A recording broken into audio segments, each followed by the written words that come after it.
Hey, everybody. It's comedian and actor Larrabee, and you're listening to Life After the Crown with Tim Tialdo.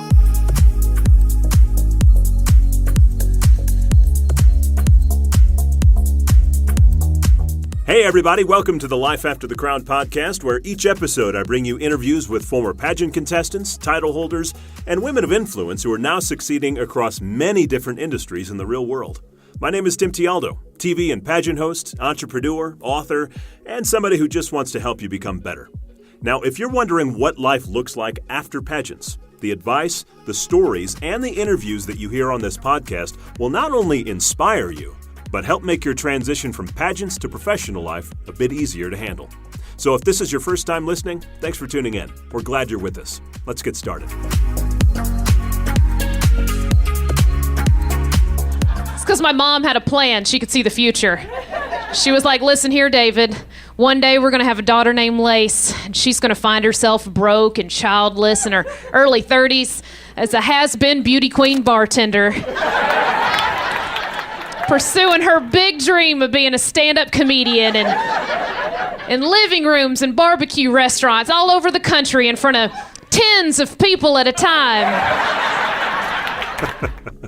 That is the hysterical Lace Larrabee giving one of her stand-up routines on Laugh TV. She is an Atlanta-based actor and nationally touring stand-up comedian. In 2018, she was named Atlanta's best local comedian by the readers of Creative Loafing magazine. I love the title of that. She created and teaches Atlanta's first and only all-female stand-up comedy class, boasting almost 100 graduates in its first year. She's been seen on Viceland, Fox, The Weather Channel, EPIX, and is currently a cast member of Facebook Watch's newest scripted dark comedy called Queen of America, starring Catherine Zeta Jones. Her pageant experience started at age 13 and continued for 14 years. She held 4 local titles in the Georgia Miss America organization, resulting in $26,000 worth of scholarship awards. After MAO, Lace continued to compete in the Georgia USA system, always receiving a finalist spot. Now, although she never held a state title, she is currently seeking anybody who does make counterfeit birth certificates so she can continue to compete for that coveted title that she has been missing. She and her comedian husband love performing together, riding mountain bikes, and recording their newly released podcast called The American Couple. You should definitely check that out. The hilarious Lace Larrabee, great to have you stop by the podcast today. Thanks for coming on. Oh, my gosh, Tim, thanks for having me. 14 years, look out. So I got to, before we get into pageants, I got to ask, at what age did you realize that, I'm funny and I wanted to tackle a comedy career? Oh, gosh. Well, I always thought I was funny. So there's a big gap. Like one? Big gap between me making myself laugh and actually, doing it for a career. So that definitely started, I think, when I was a kid. It was, I think I mentioned it in that clip that you played, but my parents had me as teenagers. So we all grew up together. And so times weren't always easy. And our family, our best way to cope with things and to keep each other going and happy was to make each other laugh. So we would choose to laugh instead of cry for a lot of things. So I just kind of came from a funny family, and then I just kind of ran with that. Any comedian I've ever met usually has one parent that was, super hysterical. Which one was it for you, or was it both? Oh my gosh, I can 100% say that both of my parents are equally hilarious. They are very funny. Now they have different types of humor, but they are both hilarious. And when they get going, it's a nightmare. Yeah, you have to. I'll have to come to Thanksgiving dinner at your house then. Exactly. It's just out funnying one another back and forth. So it really set me up for how to react in a green room. That's for sure. Yeah, very good. Okay, well, we'll talk about your comedy career plenty today, but I wanted to jump into your pageant past real quick. So 14 years in pageants, all in the Georgia pageant systems for both Miss America and Miss USA, $26,000 in scholarship money. That's great, by the way. So first of all, I want to know, what did you do with the scholarship money?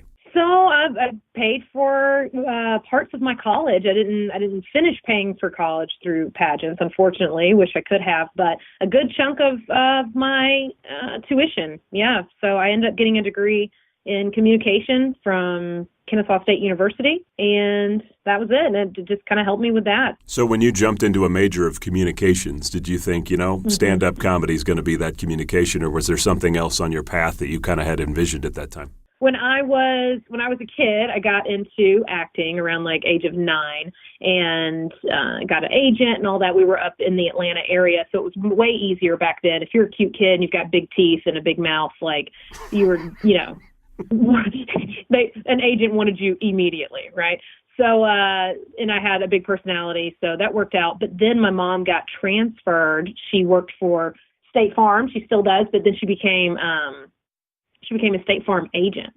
And so they moved her to the next opening, which was in the middle of nowhere down in South Georgia, an hour west of Savannah, called Glenville. And we moved down there, and no agents anywhere, no opportunities like that. The only type of acting you could do was if you were in the church Christmas play, right? That's it. So I was desperate for attention and getting on stage and some sort of validation, especially since I had to move to the middle of nowhere and had no friends yet. And so I entered a pageant, and I won the very first pageant that I was ever in. And it was just my school pageant, but I proceeded to get hate mail from all the girls. They would cut up, I'm not kidding, they would cut up like serial killer style letters like from their Delia's and Field and Stream catalogs. And so this is what happens in Glenville. Yeah, exactly. No offense to Glenville today. Sorry, anybody. Sorry to the one person from Glenville who might find this podcast, but there's only 2 people down there, so chances are at least one will find it. But so they would leave these notes in my locker that said stuff like, "Go back to where you came from, Yankee." And I was like, I'm from the same state. So it was kind of crazy. They were like, what are you doing here stealing all our, crowns from us? But anyway, so that's how I got into pageants. And then over the years, after my acting experience and my pageant experience, I knew I wanted to be in the performing arts in some form or fashion, because in pageants I did comedic monologues. That was always my talent. And it wasn't stand-up, but it was funny. And I knew I loved making people laugh on stage. It was a drug, and I loved it. And so when I went to college, I was like, theater, that's it. I didn't know what I wanted to do. I just knew that put me on a stage, right? And then a year and a half into college, I was like, well, I'm going to be famous. Why do I need to go to college? And I dropped and I dropped out for like a year, and then I went back, and then you know how you do. And so the quickest way to graduate was a communications degree when I went back. I was like, here's the deal. I love to talk. I don't know what I want to do for a living. I know that it needs to be performance-based, but this theater degree is going to take too long to get. And they're like, we need you in communications. And then that's kind of how I did it. So, no, I didn't think that I'd be communicating with people via comedy necessarily. I just knew, communications was just another way for me to open my big mouth. And that's what I did, and that's what my degree ended up being in. Can we get you to shoot a Saturday morning PSA on the whole, I'm going to be famous, so I don't need to graduate college? I think that would be perfect. Right? Yes, people need to hear me, because I especially think today, right, like in the way it works with everyone thinks they're going to be a star. I mean, I'm pretty sure that's how everyone feels now, and I felt like the only one who felt that way back then. Gosh, well, it wasn't that long ago. Let's see. It feels like that, but don't tell Hollywood how long ago that was. That way. So you mentioned at the beginning of pageants, you were just kind of starving for attention and validation. You wanted to compete, but you went on 14 years. I mean, that's a long time to compete in pageants. What was it that you loved so much about it? I'm very competitive. So I really enjoyed the aspect of, here's a very specific goal, right? There's a clear-cut goal, and it is to win. You get a crown, you get a title, you get these things, and if you do these things, you get there. And I love the element of it's something different every time. You're not always competing with the same types of people. And as cliche as this is, you're competing with yourself. And I loved to improve. I love to find a thing that I could be better at, and then try really hard, and then prove to myself that I could do it, right? So you get, especially those preliminary awards, if you're in a pageant and they do like, oh, prettiest dress or whatever. If I got that, I was like, yes, I did it. I found I put on the prettiest dress to be in this pageant. Did you want to run the gamut, get all the preliminary awards? All of them. I needed all of them. You got to collect them all. It's like Pokemon, right? You got to get them all. Yeah, so would you still compete today if you could? 100%. I'm not joking about that counterfeit birth certificate stuff. First of all, it's even ridiculous that I even have to say that. Pageants should be open to older people. And I'm not talking about a Mrs. Pageant. No offense. I think those are great. But I want just a regular, keep it going, like a woman in her 30s that wants to do a pageant and wants to compete with herself again and wants to get up there and flaunt her talent and not her husband. Like, that's what I want to, well, I guess that's what comedy is. So I guess I figured it out on my own. I just answered my own question, Tim. I did. I'd love to turn on Fox and hear the promo, Miss Older USA, tonight at 7. So it would be Miss Ancient, right? Because we age out in our mid-20s. It's so ridiculous, right? Yeah, so you competed in both systems. Did you prefer one over the other? I mean, I know winning scholarship money had to be great, but did you prefer one over the other? Well, and this is going to, I think they're all great, but I definitely preferred MAO because of the talent portion. Oh, that's right, yeah, because you wanted to do your comedy monologue. Yeah. What did pageants teach you? I mean, you're competitive. You like to be up in front of people. You like to give comedy monologues. Mm-hmm. Did you really pull one thing away from it that you say 14 years was worth it for this reason? Oh, 100%. Because especially for someone who is going to pursue the performing arts in any way, right? You have to learn rejection. Rejection is the number one thing you have to face and come back from. And I think that that's what pageants did for me. They made me very resilient because so many people would say to me that weren't involved in pageants at the time that I did them. They would say the same types of things to me that they say when I do comedy now, right? Which is, oh, I could never do that. I could never face, people judging me and me being up there and being vulnerable. And that's exactly what I do today. So I don't think that I would have found the success that I found in comedy so quickly. And not that I am wildly successful in any way. Please, anybody listening to this, hire me.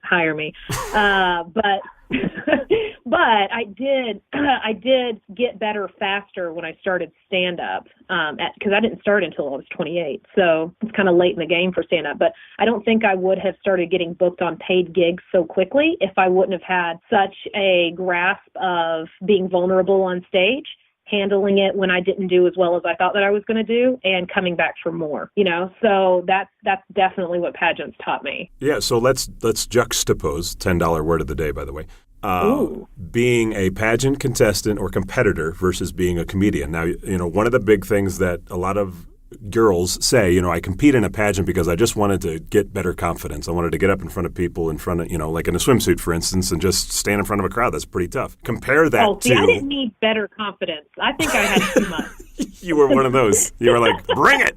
Bring it. I got it. Yeah. So compare that to standing up in front of a crowd, with a new set of, jokes that you've come up with, and you have no idea how they're going to respond. Which one was harder for you? Oh, man. These are good questions, Tim. It's almost like you should have your own podcast. Oh, man. I'm working on it. You're very good at this.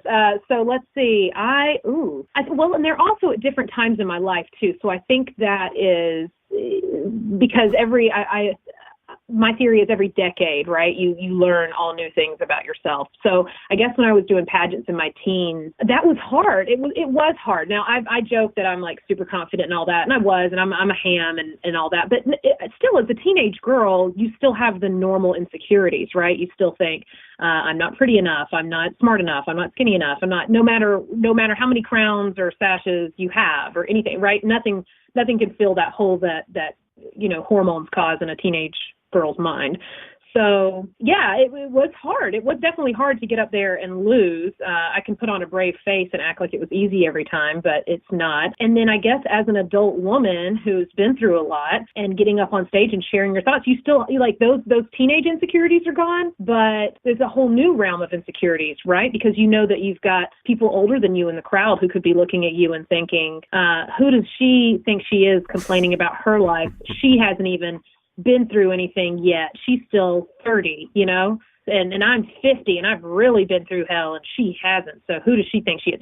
So there's still judgment and there's still a level of insecurity that you have getting up there. But which one's harder? I guess comedy, because there's a different outcome every time, right? Like pageants, there's enough of a science to it, which is here's how you win. Here are the placements that you get. Here's how you prepare. And you kind of get the same thing every time. You can better yourself, but once you've hit a plateau, there's not really much more that you can do, right? You can't get any younger. That's the hardest part. But then, in comedy, you've got to constantly challenge yourself and come up with new things and and society changes and people's likes and dislikes change, and you kind of have to go with the flow to stay in the game. So yeah, I guess comedy's harder. You just made me like really think out a lot of things about my life.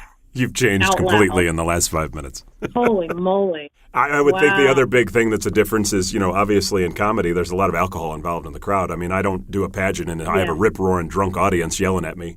I'm sure it's a little bit different when you jump into a comedy club and it's like, okay, they could literally say anything at any time. You got to be prepared for that. Absolutely. Absolutely. Yes, you're right. There is. Now, I have gone to see some state pageants since I was out of the system, and I did chug wine in the audience, but I did not yell at the girls. Now, did I want to? Yes, but I did not. So did you sneak it in your purse, or did you have a trench coat? How did that work? Well, no, you can get wine at state pageants. Certain ones, they serve alcohol in the I guess lobby, I never know right? because I'm always on stage, so I never go out in the lobby to figure out like what people are really having. Oh man, that's the best part of aging out is being old enough to drink in the building while I'll the tell that to the going girls the next pageant I go to. Look, there's an exciting road ahead because after this you can buy wine in the lobby at the pageant. That's right. All right, That's so right. Yeah. since we're talking about pageants, you have an acting career that you landed a part on Facebook Watch's new series called Queen America, which is all about pageants. And of course, Catherine Zeta Jones is the star of that. I know I've seen some videos with you and her on the show. Talk about how you landed that role and just kind of what the whole thing is about. Oh my gosh, if anyone's listening and they haven't watched it, it's available on Facebook. So it's I guess Facebook Watch is trying to kind of do their own streaming platform like Netflix and Hulu and all that. And so it's available right now. Like even though the first season has ended a couple weeks ago, you can still watch all 10 episodes. It's really phenomenal. And I think that if you did pageants or you didn't do pageants, I think you'd really enjoy it because they hit on some really hard subjects. So yeah, it's a great show. Thankfully, they filmed it in Georgia. I have an agent here in Georgia. I'm with the People's Store, which I love dearly. They are an incredible agency, very supportive of me. And so I heard through the grapevine that there was a show about pageants being filmed in Georgia. And so very delicately, I marched myself into my agency and reminded them all about my pageant history and said, I swear to God, if I don't get an audition for this show, I'm going to burn this place down. So I think that usually works. Threats. That usually works, right? You very calmly threaten arson. And that's how you get auditions in the business. No. But I did. I was like, hey, listen, don't forget me over here. I might be, old and fat now, but I used to do pageants, so hit me up. You obviously got the part. Right. Well, so I did get an audition, and, now most auditions are, you film them now and send them in, so they're not all in person like they used to be. Every now and then you get some in-person ones first, which are really fun. But, so, I recorded it at home, and I thought the script was really funny, and the role was for a online pageant talk show host. And I was like, come on, this literally feels like it was written for me. This is how they described her. Ready? They said a former beauty queen, I think they said has been maybe.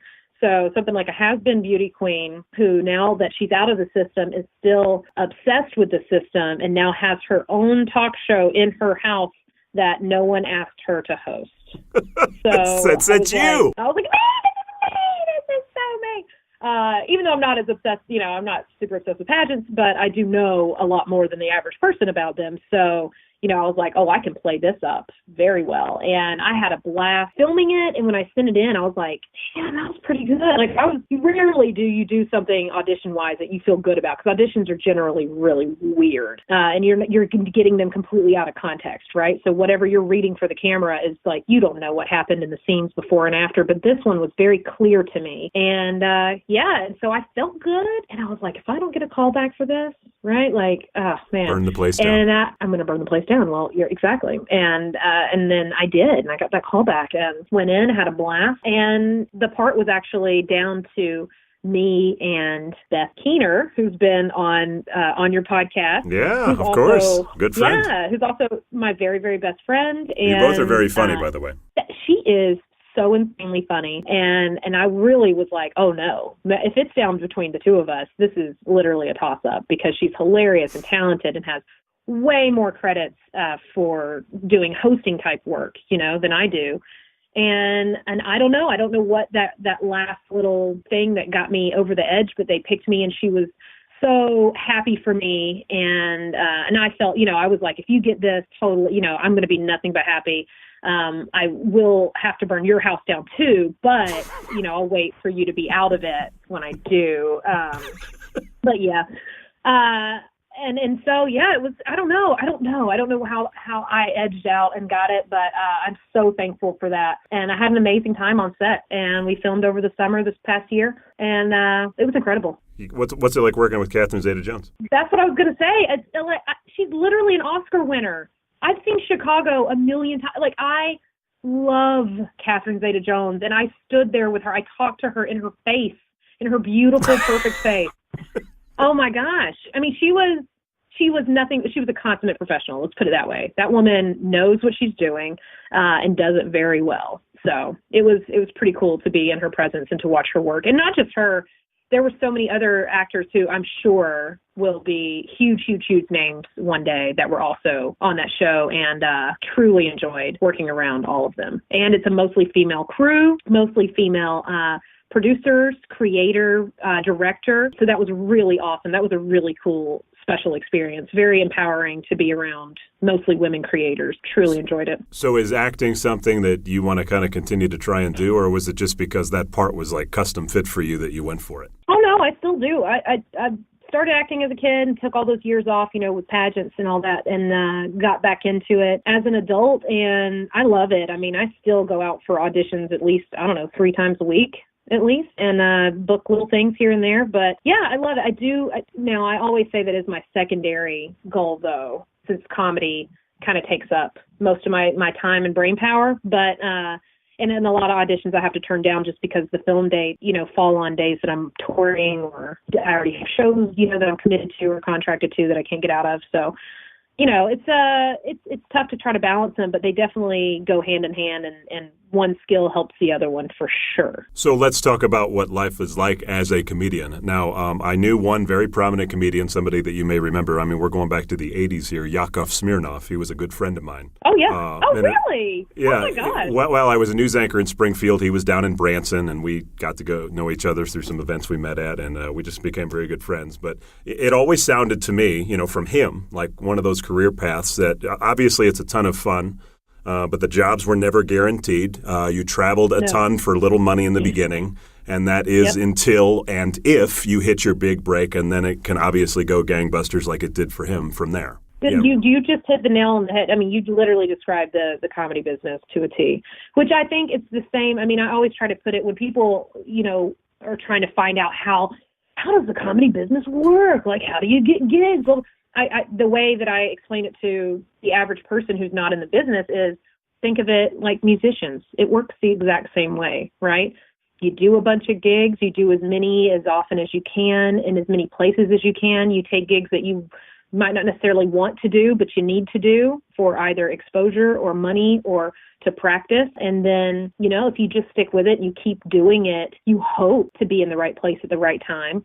But you can be one of the most talented people in that field and then never make it big. It happens to musicians all the time. It also happens to comics. Some of the funniest comedians that I know, no one knows who they are. But, so it's just all a matter of it's not just sticking with it. It's sticking with it and networking and being in the right place at the right time. So you're currently, we'll call it, quote, touring. And I want you to explain what touring is in the comedy world, because I think when we hear touring, we think mostly of, like big bands on the road, Taylor Swift or somebody like that, What does touring mean, and what is it like on the comedy road? Sure. Well, when I say touring, when I tour, it's fancier than Taylor Swift. It's bigger audience. You got your Learjet that you fly across the country in?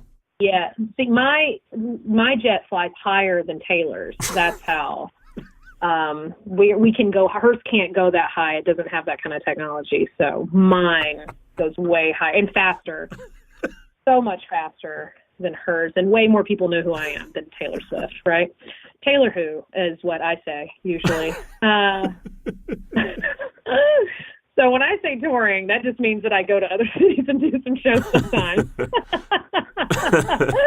That I I don't just do comedy in Atlanta. Yeah, that's kind of it. Like, usually comedians, if we can just connect gigs, like, so let's say, for instance, somebody books me in another state, but it's too far away to kind of make it there and back in the same day or within a 2-day period. You want to make it worth it. And so you'll get one gig, and then you'll call some other venues or comics that you know in those cities and say, hey, is there a place that I can get a paid gig here?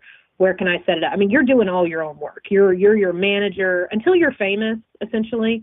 You are your manager. Even though I have an agent, they don't book my comedy. That's different because they make a percentage, and I need every dime of what I'm making comedy, because it's not, you're not getting, there's no union or anything to protect you to make sure you get paid a certain rate for anything. You're just kind of negotiating that on your own.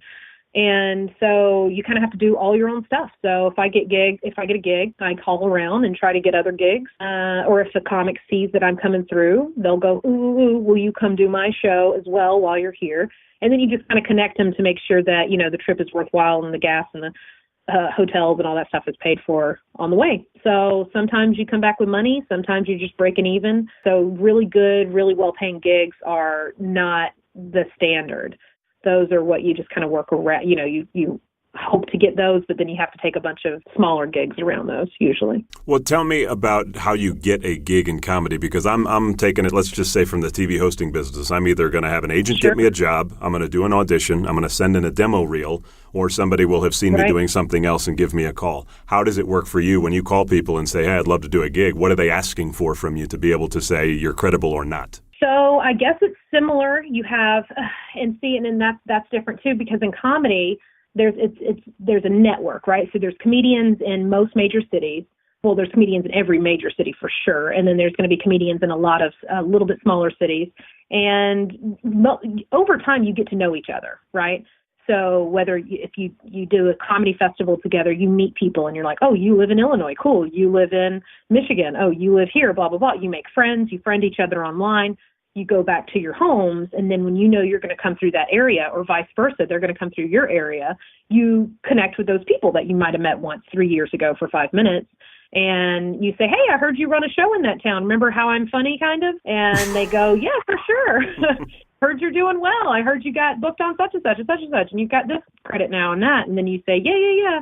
And then they either already run a show, and then they book you as the headliner or the closer, and they make sure that you get money before you leave, and you sell some merchandise while you're there. So either you do it that way, or there's several routes to get gigs, right? So that's one way, just people. You use your network that you've created through traveling, or through people you met who travel through your city. It works both ways. And then there's also smaller agencies that kind of have like not necessarily a monopoly, that's not the right word, but they have particular venues around an area, like the Southeast, for instance. There's like an agency that has particular venues that run particular shows. And if you get in with them, then they might book you on their stuff. So to make sure you stay on their roster, you regularly, every month, have to send in your avails. And that's just saying, here are the dates over the next 2 months or whatever that I'm available for work. Please call me. And then you just constantly remind them, like if you booked another TV gig or whatever, you're like, hey, by the way, I'm also on such and such. And every credit you get makes you a little bit more, bookable is the best word to use. So you just have to regularly remind people. But yeah, if someone's never seen you and someone's recommending you to headline a gig in another state, yeah, you send your best video and your credits in your bio, usually. And if you know people, you go, hey, and I also know your friends, blah, blah, blah, blah, blah, who can vouch for me, and they know I'm hilarious. So, well, let me share a story that I heard the other day. I was listening to an interview with Steve Harvey, and I'm not sure if it still works like this, and I'm totally taking this out of context, so forgive me if I get all the facts wrong here. But he was touring in Florida, and he would do clubs for like $50 a show. I mean, you're talking. Sure. He was living in his car, and he got a call when he was in Jacksonville one time from the Showtime at the Apollo, the theater director there, and he said, "Hey, I've got a one-shot gig for you. I'll pay you $500 if you can make it up here to New York." And he figured out how to get there. And I guess Showtime for the Apollo at the time worked like this, where he's going to get up on stage, and if the audience laughs to a certain level, he earns his next spot the next night. And so what happened is he graduated from $50 a show to eventually he was doing 12 shows a week for $1,000 a show. And then from there, it just kind of went gangbusters when he got Showtime at the Apollo. Is there certain situations like that where you basically, it's almost like a tournament, where if you earn your way to the next spot, it gets bigger and better and better? No, absolutely not. That is definitely all part of the 80s and 90s comedy boom. So that's kind of how things used to work. I would love for things to work like that now. Unfortunately, there's a little thing called the internet. I don't know if you've heard about it. I think it's out there. I think it's going to stick. Unfortunately, this thing looks like it's going to stick around. So yeah, because of the internet, things are so different than they used to be with comedy, right? All those stories, they're great stories to listen to, but when you're in the business, they're super frustrating because you're like, man, that used to be so much easier. It used to be like, if you listen to Ellen DeGeneres' story, who I absolutely adore her, her newest comedy special is so hilarious. And she waited 15 years to do stand-up again, and I'm so glad she's back at it, by the way. If anybody wants to watch it, it's on Netflix. It's great. Check it out. I do not work for her, but just putting it out hope to. I do want to. So, but anyway, her story's so great, but it's like I came up with this bit. Her girlfriend at the time had died tragically in a car accident, and then she literally was sitting at home one night and thought, I'd love to just call God and ask God why, things happen. And then I thought maybe I'd ask God why fleas exist and blah, blah. So she wrote her very first bit. She straight up said to herself, I'm going to do this bit on The Tonight Show. And I'm going to be the first woman to be called over to the couch from Johnny Carson. And literally within 5 years of doing stand-up, which that's infant stages in stand-up, by the way, she was on The Tonight Show. She had won Funniest Person in America contest by a fluke. She just beat out somebody at a contest in her local town. I think Showtime was the sponsor of it. She beat out one person, went to another level, beat out another person, and then was immediately named Funniest Person in America without touring, without doing comedy for years, without any of that, without any of the hustle, living out of your car, doing terrible gigs, all that. So she got named that, got a spot on The Tonight Show, did that bit, got called over to the couch from Johnny Carson, and then from there, her life completely changed, and everything was different. Nowadays, I've got plenty of friends who've done late night TV spots, have done stand-up on late night, and the next day they might get 100 more followers on Twitter. Mm-hmm. Honestly, that's how it's so saturated now, is what I'm trying to say, is with the internet and with comedy and with YouTube and Twitter, there's a million ways for the world to hear what you have to say. And it's not like it used to be where there was a handful of channels, handful of comedians, they make it on there. That person's funny, boom, give them a TV show, there's just nothing like that now. And I think the other thing that's changed that Steve Harvey had mentioned in that same interview that I was listening to is, he said, I won't do a like what you said with Ellen, like a feature stand-up on Netflix or something anymore. He said, because all my jokes that I would write are now offensive to people. We live in this sensitive cupcake culture where everybody's offended by everything. And he's like, I feel like I can't write a joke anymore. He's like, it's really hard to make people laugh and do it the way I used to. Do you have challenges with, coming up with material that you feel like isn't going to offend people? No. See, I think and that's a funny argument that he has, because this is not like Steve Harvey's going to listen to this and then create beef with me. I would give anything to have public beef with Steve Harvey. That would be incredible. I'll see if I can make it happen. See if you could set this up. Tag him in this, and I'm about to talk some smack about Steve Harvey.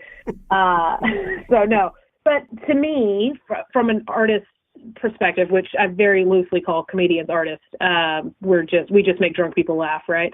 But that's kind of a lazy argument. That's a really lazy argument. I can't make people laugh the way I used to. Well, times change, Times change. There's a lot of things that you can't do anymore that people could say. Misogyny was hilarious, 20 years ago. You could get up there and just cut down women and cut down your wife or cut down whoever you want. And the majority of people who were doing comedy were men, because the majority of bookers were men. The majority of comedy club owners were men.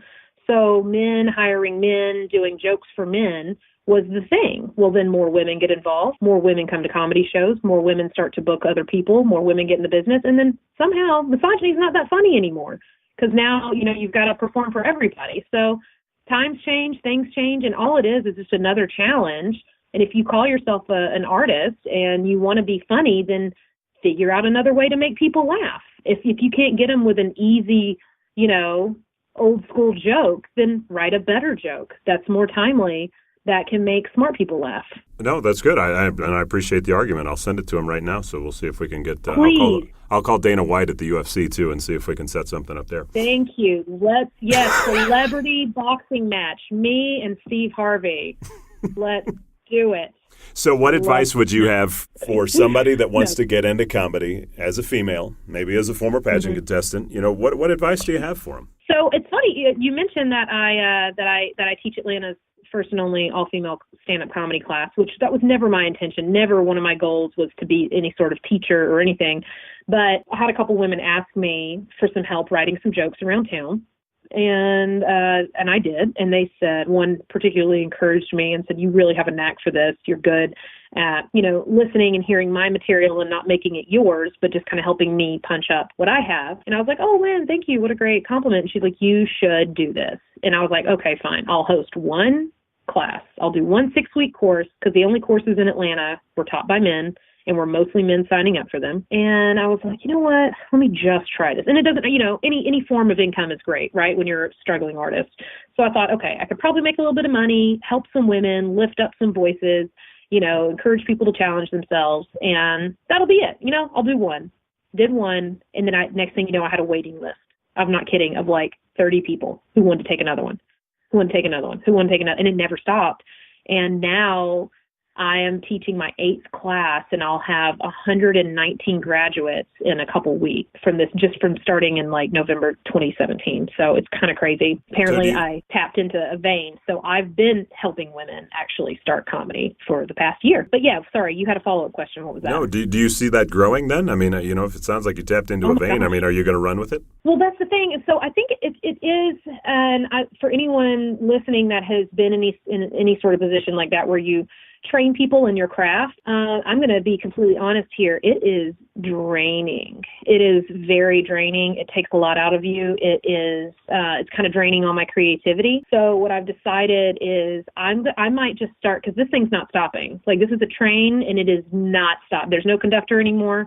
They jumped off this train. It's just going through everything in front of it, right? Like I nonstop have waiting lists, and I nonstop check my email every day to some woman being like, no, the next one's sold out. How am I supposed to get in here? And I'm like, oh my gosh. So I need to pull away personally. So what I've been doing is kind of working with training people who are going to be instructors. And those people are former students of mine who've now been out and about in the comedy world, doing comedy. And they're great. And they listen well, and they know what my curriculum is. And they understand my vision and all that. So I'm kind of getting women to kind of step in, because I have created this little mini school and I want it to keep going, but I don't know if I personally can keep doing it anymore. Also, there's the whole, competitive nature, which after a while I've created too many funny people and I need to stop this. So mama's got to eat too, I also am still trying to get famous. So I'm not ready for anyone else to be more famous than me that I taught. So I'm not ready for that. So I was going to ask you how people can get a hold of you, but maybe I shouldn't do that because I don't want you to. No more. No, I'm just kidding. If anyone's in Atlanta, look me up, Lace Larrabee, and then I've got my class is called Laugh Lab because I love some alliteration. So Lace Larrabee's Laugh Lab, and I teach it at the world famous Atlanta Punchline in Atlanta. They've been so kind enough to me in my career, and then with this class, so I teach it there. It's great. But anyway, so part of my advice that I give people is, don't stop writing, right? Write. Every time something's funny, write. And that's what I would, people like who were like, oh, my old material wouldn't work now. But you got to write all the time. You're going to write a bunch of crap, but you're going to have some gems in there. So you just got to keep writing, and any writer knows that. So much of stand-up comedy is writing. Keep observing, keep going out into the world, watch things, listen to things, pay attention to things, and write those things down. And then that's half the battle, and then the other half is working it out on stage. So, if you really, truly want to do stand-up comedy, no class is going to make you funny. No class is going to make you famous, but it'll just jumpstart the process, right? It gets you a clear-cut first set, like a good, funny set, and then it gets you on stage that first time. But after that, whether you start at open mics or whether you start in a class, you can't stop doing comedy. You can't take off months or years at a time and then hope to get back up and be fresh and new again. You've got to, comedy is a long-term game, and you have to commit to it, and you have to be okay with being up late at night doing comedy multiple times a week, 3, 4, 5, 6, 7 times a week, as many times as possible in front of as many audiences as possible, getting as many laughs as possible to get really good. And I mean, that's it. That's it, right? And keep doing it. And if you're unfunny and you're not getting laughs and you bomb every single time and that keeps happening for weeks or months, you should quit comedy. But if you're getting better as you go, then keep it up. So tell me how long a typical set is and how many jokes that usually includes. Oh, wow. So the amount of jokes, that's definitely going to vary comic to comic because everybody's style is different. Obviously, I'm quite wordy, and I love to hear myself talk. So I probably don't get, I don't do one-liners, so it probably takes me a little bit longer to get, big punchlines into a set. So, but other people who might do one-liners, hell, who knows? They could probably get 50, 60 jokes in at one time. So sets range from 5 minutes to 7 minutes. So it's usually 5 minutes, 7 minutes, 10 minutes, 15, 20, 25, and so forth, up into an hour. So if you close out a show traditionally, like in a club in the weekend, the club dictates how much time they need you to do. So you would do anywhere from 45 to an hour. That's a traditional headliner spot. And then when you are the middle, which is the feature, like the comic you'll see for a little bit longer than you see the host who goes up right before the headliner, when people go, oh, I opened on the road for so-and-so, they're usually doing a 25 to 35-minute spot. And then anyone else, if you're doing open mics or showcase-style shows where there's a bunch of comics on at the same time, they're doing anywhere from 5, 8, or 10 minutes, depending on what the host needs. It just depends on what you're going to see. Are you going to go see a whole bunch of comics that night, or are you just going to go see that one big comic at the end of the show? So you just got to be ready, though. You got to be ready to do whatever they need you to do. Well, I got to say, it probably helps that in your personal life, you're married to a comedian. I believe his name is Jared. The two of you co-host a podcast called The American Couple. Talk about the podcast. What's it about? And I have no doubt it's funny. Oh, yeah. It's definitely funny. It is definitely not safe for work or children. That's for sure. It is. It's super funny, though. We just started it, so we're only, I think, 8 episodes in. But we interview other couples, and see, our dynamic is interesting because we're very different. He's been doing comedy way longer than me, and we have some different beliefs on some key issues, which kind of makes for some, really funny banter. But we interview other couples, and it's just the four of us just kind of shooting the crap, having some drinks, getting real, getting funny about life, relationships, love, careers, conspiracy theories, literally anything. So I bet that's entertaining. Oh, it gets funny. It gets weird and it gets funny. And we're really enjoying doing it. The first few, you kind of, haphazard and a little wild and people talking over each other. But we're getting into a groove now, and we've got some really great guests coming up. So if anybody is interested, go and subscribe to it and, check out the new stuff we have. Go listen to the old ones. It's on iTunes. Is it a weekly podcast? It's supposed to be weekly, but trying to stick to that schedule.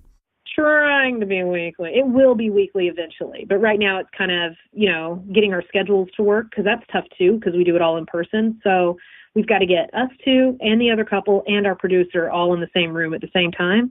So that's proven to be a little difficult. So well, good luck. I have no doubt. It sounds like, that might be a lot of fun and certainly could get some traction. So good luck with that. Thank you, Tim. It's fun. All right. We're enjoying it. Are you ready for the Get to Know You rapid fire? And I think in this, portion, comedy style questions for you, 10 of them.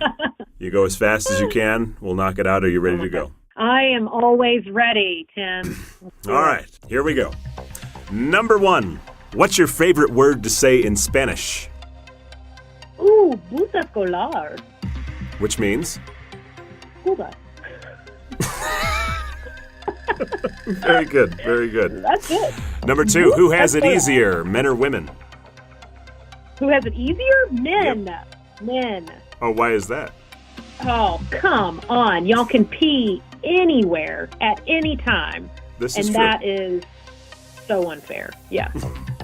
Number 3, are lifeguards attractive? If they're saving your life, yes. Absolutely. But if they're sitting in a chair or up on a post. And being lazy and telling me that I can't get in the wave pool when the wave pool's not on, no, not sexy at all. I don't appreciate it. Number 4, how often is it healthy to cry? As often as possible. Get out those toxins. You got to cry them out. Don't hold them in. That's what's wrong with a lot of angry men out there. They're not getting out their toxins through their eyeballs enough. Number 5, are you politically correct? I could turn that into a very political answer, which is, if you vote the way I do, yeah, it is correct. No, I'm just kidding. Yeah, I think for the most part, I think I am. I think that I try to. I think you said rapid, and I don't know what that means. I can't answer that question rapidly. I think that yes, for the most part, I try to be politically correct because even as a comic, it's still important to be sensitive to people, but you can still be funny and be respectful at the same time. And I see political correctness more as just being respectful. So we'll go with kind of. Kind of. All right, number 6. Yeah, sure. You ready? If the toilet paper roll is really low but not completely out, do you replace it or do you leave it for the next person? Ooh. At home with my husband, I leave it because it's a fun little test to see if he knows how to change the toilet paper. Okay. Number 7. Name a word that starts with the letter Q. Quiet. Good. Number 8. What's something that you could eat for a week straight? Oh, man. Sushi. Sushi, for sure. I could eat that all day, every day for a solid week. Now, like would the I be sashimi or the rolls? Oh, gosh, either. Well, I'm trying to do this weird diet right now. I bought a Danica Patrick book. It's called Pretty Intense, and she tells me I can't have rice. So if I'm on that crazy diet, then only sashimi. But I could do either. I could do sashimi with or without the rice. It's delicious. I might be poisoned afterward from all that mercury, but I would enjoy that week for sure. So you take your nutrition advice from an IndyCar driver, is that right? Of course I do. Of course I do. She clearly knows about food and exercise because she's got a book, right? So she must be. She must be an expert. Number 9, yeah. Most embarrassing store you might have been seen shopping at. Most embarrassing store? Mm-hmm. Oh man. Oh my gosh. God, I don't even know what. That is a great question. Okay. So I would say if you're trying to get some groceries at the gas station, that's pretty embarrassing. Like what kind of groceries? Like if you're like, you could have just gone to the actual grocery store, but for dinner you're going to have some kettle chips instead. Like that. Let me stock up on my kettle chips and donut holes because I'm so lazy. And I don't want to go to the grocery store. The grocery store's cold. It's very cold sometimes. So I won't go to your grocery store then. All right, number 10. To you, what is the most boring thing ever? Oh, man. I would definitely say, I'm going to offend some people, golf might be the most boring thing that ever existed. Have you ever actually been to a tournament? I was just about to say, unless I'm playing, then it's very different because I am very drunk on a golf cart, and that is fun. But watching golf, yes, I've been to a tournament, and I've tried to watch it on TV, and holy cow, that is the most painstakingly boring thing on the planet to watch, yes. You don't like the announcing where they're like, he lines up, he's got an 8-iron from 150 yards. Here he goes. Oh. Well, if I ever play in a scramble, I think I want you in the foursome because I think you would make it entertaining for us. So I'll definitely give you a call on that. Absolutely. I'm very competitive. If I miss, I'm going to cuss a lot. It's going to be great. Have me on your team, folks. Perfect. Well, hey, you're off the hot seat. Congratulations. Oh, my God. Did I make it? I didn't do it rapidly, but I made it through. Yeah, that was more the methodical, speed round, we'll call it. But That's completely okay. Well, hey, I appreciate you sharing your comedy career and your pageant background and just, all the advice and the information about being a comedian. So I really appreciate you. And I have no doubt we're going to be catching up with Beth and Lisa and all of our other friends together here in the near future. But Thanks for coming on. Hey, thank you for hey, was I your first comedian, former pageant? You actually were. I can't even name another former pageant comedian that I know of. I can't either. Oh, this is so great. What an awesome experience and quite an honor to talk to you. And I really appreciate it, Tim. Thanks. You bet. Well, we'll chat with you soon, okay? Let's do it. Thanks for listening to today's episode and to Lace Larrabee for her time. If you want a good laugh or you want to learn more about Lace, just go to her website, lacelarrabee.com. And she's got some hilarious videos on there that will definitely get you laughing. I hope you enjoyed the podcast, everybody. And if you wouldn't mind, please subscribe. You can do so on Spotify, iTunes, the podcast app, Google Play, YouTube, or you can just go to lifeafterthecrown.com. And for weekly podcast updates, just follow me on Instagram at Tim Tialdo. Until next time, remember the words of Proverbs 17:22. A cheerful heart is good medicine, but a crushed spirit dries up the bones. Talk to you next week, everybody.